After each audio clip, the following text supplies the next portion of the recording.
નમસ્કાર વાલા વિદ્યાર્થી મિત્રો, હું છું કિશન પરમાર અને આપની યુટ્યુબ ચેનલ કિશન મેથ્સમાં તમારું સ્વાગત છે।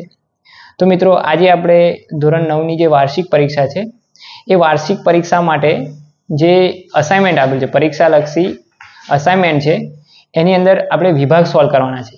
એમાં આજે આપણે જોવાના છે પ્રકરણ પહેલું અને પ્રકરણ પહેલાનો વિભાગ એ। પ્રકરણ પહેલાનો વિભાગ એની અંદર જે એમસીક્યુ છે એ એમસીક્યુ આજે આપણે સોલ્વ કરવાના છે। મિત્રો, આવા જ વિડીયો આપણે બધા જ વિભાગના અને બધા જ પ્રકારના વિડીયો આપણે મૂકવાના છે। તો જો તમે ચેનલને સબસ્ક્રાઇબ ના કરેલી હોય તો ખાસ આ ચેનલને સબસ્ક્રાઇબ કરી લેજો। ચાલો મિત્રો, શરૂઆત કરીએ। તો કે જોઈએ સૌથી પહેલા પ્રકરણ નંબર પહેલાની અંદર પહેલો જ પ્રશ્ન છે કે ખાલી જગ્યા એ અસમય સંખ્યા છે। તો નીચે 4 ઓપ્શન આપેલા છે, તો આપણે બતાવવાનું છે કે આ 4 જે ઓપ્શન છે એમાંથી કઈ સંખ્યા એ અસમય સંખ્યા છે, બરાબર છે। તો આપણે જોયું હતું મિત્રો કે અસમય સંખ્યા થવા માટે એ શું હોવું જોઈએ? અનંત સુધી જવી જોઈએ સંખ્યા, અને અનાવૃતનો અર્થ શું થાય મિત્રો? રિપીટ ના થવી જોઈએ, બરાબર। અહીં તમે જોશો તો આ જે છે 0.15 એ શું છે? શાંત છે। પછી 0.15 16 ઉપર 12 કરેલો છે, એનો મતલબ આ જે 16 છે એ આગળ શું હશે? 16 એટલે આ રીતે લખાશે મિત્રો, 0.15 અને પછી ઉપર 16 નો 12 આપ્યો છે, એનો મતલબ 16 શું થાય છે? રિપીટ થાય છે, જેને આપણે શું કઈ સંખ્યા કહીએ? આ કેવી કહેવાય મિત્રો? અનંત આવૃત કહેવાશે, અનંત આવૃત। એ રીતે આ પણ જુઓ, અહીંયા પણ 12 આપેલો છે એટલે આ પણ અનંત આવૃત છે। પણ વિભાગ જે ઓપ્શન ડી છે એટલે કે 15 પછી 150 1500 એ રીતે 15000 એ રીતે આપેલો છે, એટલે આ સંખ્યા અનંત સુધી જાય છે અને રિપીટ થતી નથી, એટલે કેવી સંખ્યા છે? અનંત અનાવૃત સંખ્યા છે। માટે આ જે પહેલો ઓપ્શન છે એનો જવાબ આવશે ઓપ્શન ડી, આ એનો જવાબ થશે। હવે જોઈએ બીજો પ્રશ્ન। આ થયો પહેલાનો જવાબ, એનો આન્સર આવશે ડી। હવે જોઈએ બીજો પ્રશ્ન।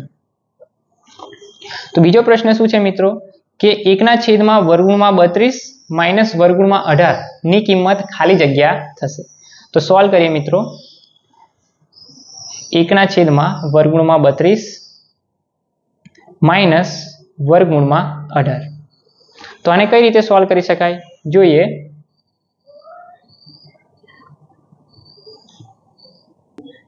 તો અહીં શું થશે?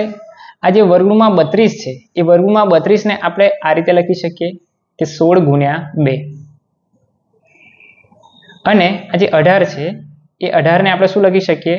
9 × 2, 9 દુ 18 થશે અને 16 દુ કેટલા થશે? 32 થશે। એટલે કે 1/, મિત્રો આપણને ખબર છે 16 નું વર્ગમૂળ કેટલું થાય? 4, 2 વર્ગમૂળમાં એઝ ઇટ ઇઝ રહેશે, માઇનસ 9 નું વર્ગમૂળ કેટલું થાય મિત્રો? 3 થાય, એટલે 3 બહાર આવશે અને 2 નું વર્ગમૂળ એઝ ઇટ ઇઝ લખીએ, એના બરાબર 1/4 વર્ગમૂળમાં 2 માંથી 3 વર્ગમૂળમાં 2 બાદ કરતા કેટલું બાકી રહે? વર્ગમૂળમાં 2 બાકી રહે। તો મિત્રો આ થશે આપણો જવાબ, 1/2 option C, option number C, તો આપણો જવાબ થશે। એ જ રીતે જોઈએ આગળ ત્રીજો પ્રશ્ન। જો વર્ગમાં 5+3 આખા કૌંસનો વર્ગ બરાબર a + b વર્ગમાં 5 હોય તો ખાલી જગ્યા, નીચે a અને b ની વેલ્યુ આપણે અહીં શોધવાની છે। તો જોઈએ, વર્ગમૂળમાં 5+3 આખા કૌંસનો વર્ગ એના બરાબર a + b વર્ગમૂળમાં 5। હવે આનું આપણે સાદું રૂપ આપીશું મિત્રો। તો સૌથી પહેલા અહીં જુઓ, વર્ગમૂળમાં 5+3 નો વર્ગ, તો અહીં કયું નિત્યસમનો ઉપયોગ થાય મિત્રો? a + b આખા કૌંસનો વર્ગ। સૂત્ર શું થશે કે પહેલા થશે વર્ગમૂળમાં 5 નો વર્ગ વત્તા 2 ગુણ્યા પહેલું પદ ગુણ્યા બીજું પદ, પહેલું પદ વર્ગમૂળમાં 5 અને બીજું પદ 3, વત્તા બીજા પદનો વર્ગ એટલે કે 3 નો વર્ગ, એના બરાબર a + b વર્ગમૂળમાં 5। માટે મિત્રો વર્ગમૂળમાં 5 નો વર્ગ શું થાય? વર્ગમૂળ અને વર્ગ કેન્સલ થાય, તો આન્સર બાકી રહેશે અહીં 5, વત્તા 2 અને 3 નો ગુણાકાર થશે મિત્રો, 3 દુ 6, 6 વર્ગમૂળમાં 5 વત્તા 3 નો વર્ગ થશે 9, એના બરાબર a વત્તા b વર્ગમૂળમાં 5, a વત્તા b વર્ગમૂળમાં 5 માટે હવે 5 અને 9 નો સરવાળો કેટલો થાય મિત્રો? 14 થાય. 9 વત્તા 5 થાય 14 વત્તા 6 વર્ગમૂળમાં 5 એના બરાબર a વત્તા b વર્ગમૂળમાં 5, a વત્તા b વર્ગમૂળમાં 5. હવે મિત્રો અહીં જોઈને જ ખબર પડી જાય છે. જો આ બંને બાજુ તમે કમ્પેરિઝન કરશો તો બંને સરખું દેખાય છે. a ની જગ્યાએ 14 છે, 6 ની જગ્યાએ b છે અને વર્ગમાં 5 ની જગ્યાએ વર્ગમાં 5 છે. એનો મતલબ a બરાબર 14 થશે અને b બરાબર કેટલા થશે? 6 થશે. a બરાબર 14 અને b બરાબર 6. તો આવો MCQ કયો છે મિત્રો? એવો ઓપ્શન છે a બરાબર 14 અને b બરાબર 6. એટલે આનો જવાબ આવશે a. a બરાબર 14 અને b બરાબર 6. Option number a. ચાલો મિત્રો હવે આગળ વધીશું. એના પછીનો MCQ શું છે? એના પછી MCQ છે ઘનમૂળમાં 54. મિત્રો અહીં ઘનમૂળ આપેલું છે. ઘનમૂળમાં 54 ના છેદમાં 250 આ રીતે આપેલું છે. તો આ જે સંખ્યા છે એ ખાલી જગ્યા સંખ્યા છે. સમય છે, અસમય છે, પૂર્ણાંક છે કે પ્રાકૃતિક છે તે આપણે ચેક કરવાનું છે. સૌથી પહેલા તો આનું મિત્રો આપણે સાદું રૂપ આપીશું. એટલે કે અહીં આપણે લખી શકીએ ઘનમૂળમાં 54 જે છે 54 ને આપણે લખી શકીએ મિત્રો 27 ગુણ્યા 2. તમે 27 ગુણ્યા 2 કરશો તો તમને 54 મળશે અને 250 છે તેને તમે લખી શકો 125 ગુણ્યા 2. 125 ગુણ્યા 2 કરશો તો તમને 250 મળશે. ઉપર નીચે 2 કેન્સલ થઈ જશે. તો હવે શું વધશે મિત્રો? ઘનમૂળમાં ઉપર છે 27 અને નીચે છે 125. 27 ના છેદમાં 125 એના બરાબર. હવે આ જે 27 છે મિત્રો એને આપણે શું લખી શકીએ? કઈ એવી સંખ્યા છે કે જેને આપણે 3 વખત ગુણાકાર કરીએ તો આપણને 27 મળે? તો એવી સંખ્યા છે મિત્રો 3. 3 નો આપણે 3 વખત ગુણાકાર કરીએ, 3 તરી 9 અને 9 તરી 27. એટલે આ 27 છે એક ઘનમૂળ લખી દઈએ. આ જે 27 છે એને આપણે લખી શકીએ 3 નો ઘન છેદમાં 125. કઈ એવી સંખ્યા છે કે જેને આપણે 3 વખત ગુણવાથી 125 મળે? તો એવી સંખ્યા છે મિત્રો 5. 5 નો ઘન.